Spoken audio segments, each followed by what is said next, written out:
Hey everyone, my name is Ganesh Devarajan. I work for GoDaddy as a security researcher, and this is Don. He also works in GoDaddy as a security engineer, and I'll let him talk about himself. And okay. Yes, so my name is Don LeBert. I work at GoDaddy. I'm a security engineer there, so my job is pretty varied. This doesn't exactly pertain to what I do on the daily basis, but because they're all so nice and so kind, they let us kind of work on a pet project that we had. So my day-to-days are anything from setting up new systems. Prior to working at GoDaddy, I was basically worked at crappy ISPs and service providers, so I got hired on, and ever since then I've been happy to actually do research every now and again. Cool. So our talk is VDLDS, which also stands for Voice Data Leakage Detection System. So the whole idea behind this was we're sitting over there in our office, and then we have a huge call center at GoDaddy. And what we were thinking about it was how cool would it be if we can just walk by the call center and start getting all the credit card numbers. And because our call center is really strict, where you can't take your phones in there, you can't talk on the phone when you're walking through it, or you can have a piece of paper or pen where you can write stuff down. So they're pretty strict that way. But what we were trying to figure out was how can I manipulate the system? How can I steal information from a phone conversation, or any other, most people, whenever you get a call from one of your customer service representative, or something that you're calling to pay your bills or whatever, you feel more confident to give out your personal information and your credit card information over there. But so we thought it'll be interesting if we can decode that voice stream and then convert it and figure out the numbers in there and pull it out for our own personal gains kind of thing. So that's how the whole thing started. First disclaimer, if you get caught doing something like this, and we are not responsible, so it's all on you.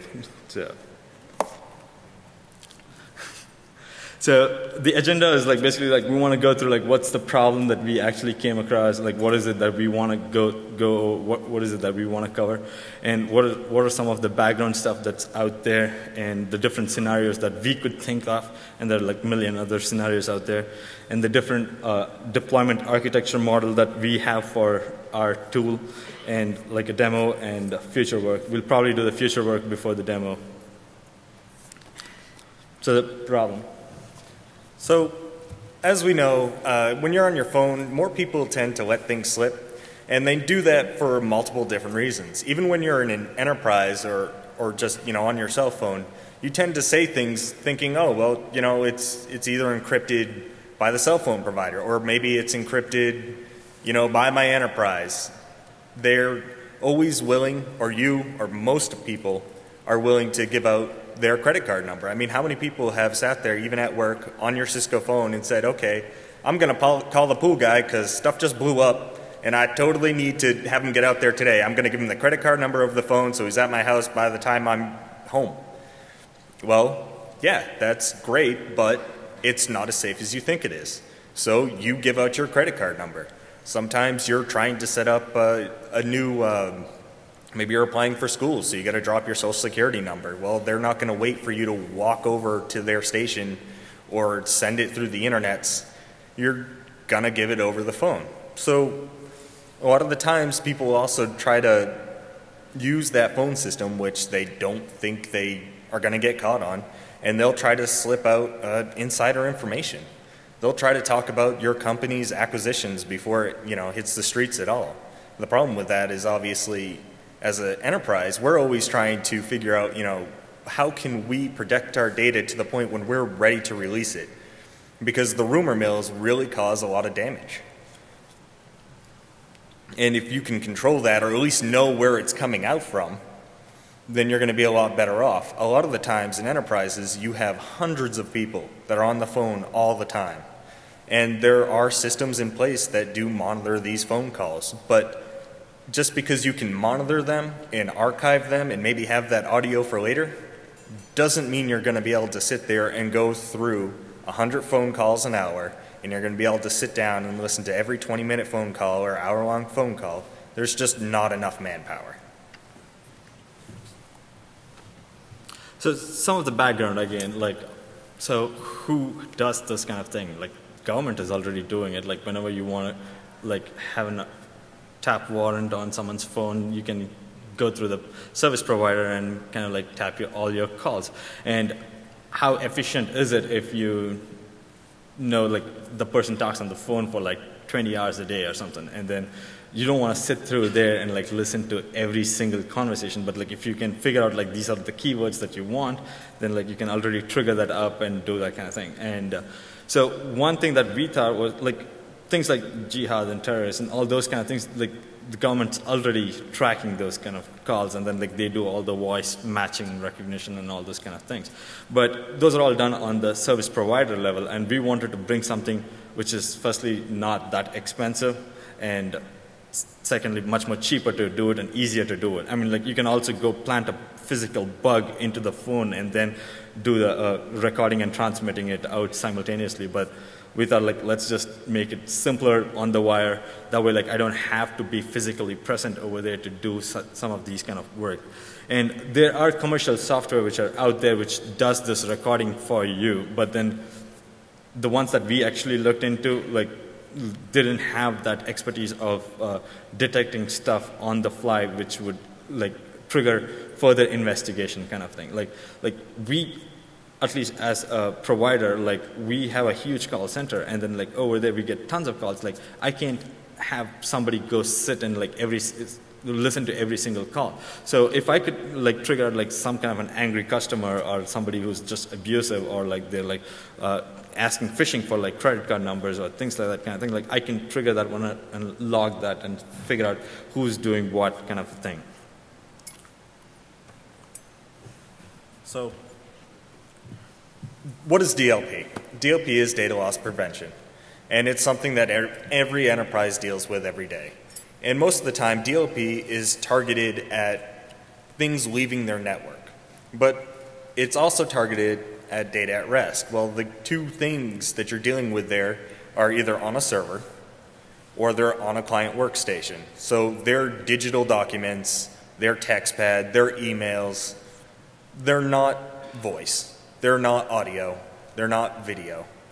And a lot of the times you run into the issue or that situation where the data becomes encrypted and it comes out of your network anyway because you don't necessarily have everybody's private key. You know, anybody can start and get GNU-PG and encrypt a document and send it out using somebody's public key. It's a problem. But we can at least try to limit kind of the attacks, or at least the vectors of getting this information out, which is why that voice is a great thing to start with. So a lot of the scenarios, obviously, that we're trying to deal with cover a broad spectrum. One of the things that we want to attempt to do with this technology is deal with social engineering. We want to be able to detect that same kind of talk pattern that social engineers use. When you're in a call center, you can have one person, you know, make 40, 50 calls, and it's going to say the same thing every time until somebody either does what they want or gets them the information that they're really going after. And it doesn't matter. I mean, it can be one person, it can be three. You're going to see it.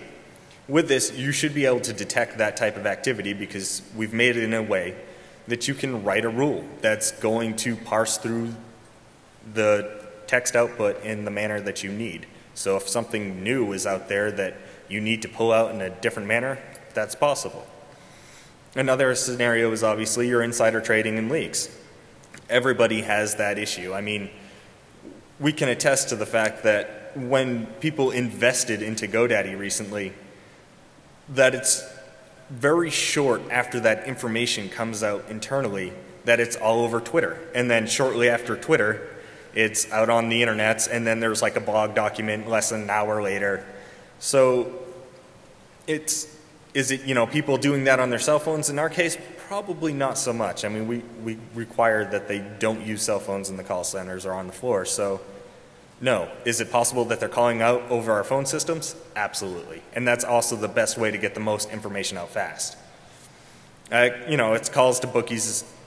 We want to deal with our call centers most importantly. We want to stop or at least know when people are giving out our vendor account information. Obviously, who you have infrastructurally is just as important as who you're going to use or where it's going to go in the future, so who maybe you're going to be buying their products of.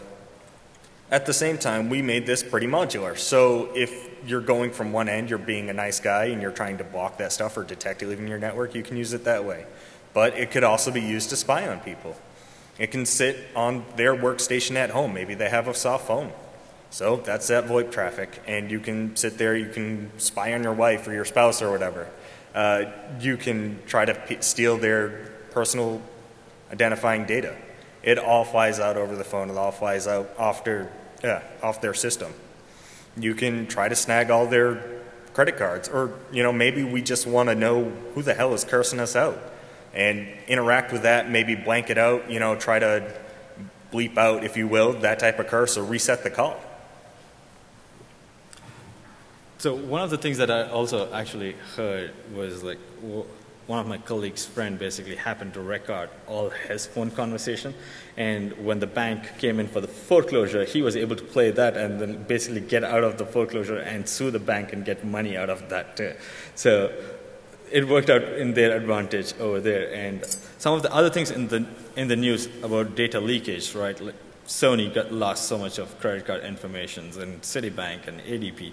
It's happening every other day, and these are the ones that we know of that goes like in the public news because like it's like a big company, that kind of thing. Apart from this, like you have like all these like smaller grocery stores or gas stations where like people are skimming your credit card information and then selling it out. And like in the black market, how that works is like they basically give them like, okay, I can provide you like 100,000 credit card numbers, and then here's the sample of that. And then they provide like the first 1,000 of them out there, and then like people basically run through like some of the quick checks on like those things, and if it works out, they immediately go purchase it. And like there are like sites which are dedicated for like buying and selling credit card information like this, and it's all basically based on like invite-only basis. And the tons of places where it's happening right now, and like all of them goes mostly to the Eastern European countries and somewhere up there too.